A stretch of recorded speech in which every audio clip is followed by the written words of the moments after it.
کیا نماز میں کوئی تصور کر کے نماز پڑھنی چاہیے؟ مثلاً یہ کہ ہم بیت اللہ میں نماز پڑھ رہی ہیں۔ بیت اللہ کا تصور کرنا بلکہ کسی چیز کا تصور کرنا منع ہے، اور تصور ہو جائے تو جائز ہے۔ ایک حال میں اگر تصور نہ ہو تو نماز نہیں ہوتی، اور دوسرے حال میں تصور ہو تب بھی نماز نہیں ہوتی۔ اگر خود کرنے سے تصور ہو تو نماز حرام ہوگی اور منع ہے، یہ تو غیر ہے کیونکہ یہ آپ کا کیا ہوا ہے، اور اگر ادھر سے ہو گیا تو وہ عین اللہ ہے۔ تو اگر آپ کوشش کریں گے تو یہ ناجائز ہے، اور خود ہو جائے تو یہ جائز ہے۔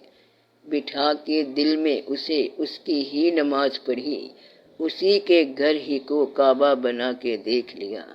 مطلب یہ ہے کہ مالک خود موجود ہو تو آپ کی نماز جو ہے یہ تصور کرنے کی بجائے عبادت ہو جاتی ہے۔ تو ایسا بھی تصور ہو جاتا ہے۔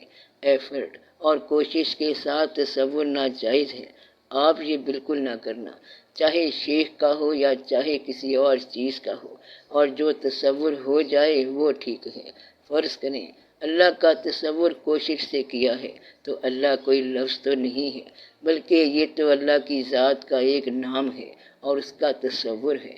اللہ تو وہ اللہ ہے جو کائنات کا خالق ہے، اور مخلوق جو ہے وہ خالق کا تصور کر ہی نہیں سکتی، مگر خالق نے ایسا راستہ رکھا ہوا ہے کہ وہ خود اپنی مخلوق کے دل میں آ جاتا ہے۔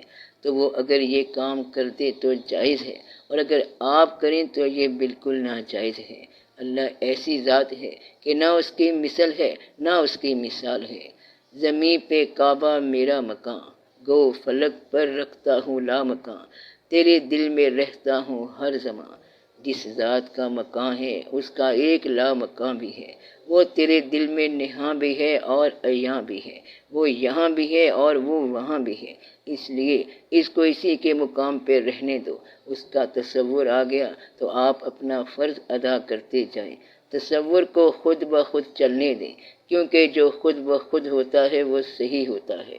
اگر نماز میں خیال آتا ہے تو آنے دیں اور اپنا فرض ادا کرتے جائیں، اور لگن کے ساتھ ادا کریں۔ پھر ایک وقت آتا ہے جب اللہ تعالیٰ چاہتا ہے تو نماز میں محویت اور کنسنٹریشن عطا فرما دیتا ہے۔ اس کا کوئی فارمولہ نہیں ہے۔ محویت کے لیے ایک فارمولہ یہ ہے کہ آپ سجدے سے سر نہ اٹھانا۔ اگر ان للہ بھی ہو جائیں تب بھی سجدے میں پڑے رہیں، پھر دیکھا جائے گا۔ جو شخص دفتر جانے اور دفتر سے آنے کے ٹائم میں لگا رہے گا اس کو کیا محویت ملنی ہے؟ محویت والے کو نہ تو سجدے کا پتہ ہے اور نہ قیام کا، نہ قعود کا اور سجود کا، اسے کچھ بھی پتہ نہیں ہوتا۔ محویت کا معنی یہ ہے کہ منم محوے خیالی او نمی دانم کجا رفتم، شدم غرق وسالے او نمی دانم کجا رفتم۔ میں اس کے خیال میں جا رہا تھا اور خدا جانے میں کہاں چلا گیا، اور میں اس کے وصال میں ایسا غرق ہو گیا کہ مجھے پتہ نہیں میں کہاں چلا گیا، کہاں جانا تھا اور کدھر جا رہا ہوں۔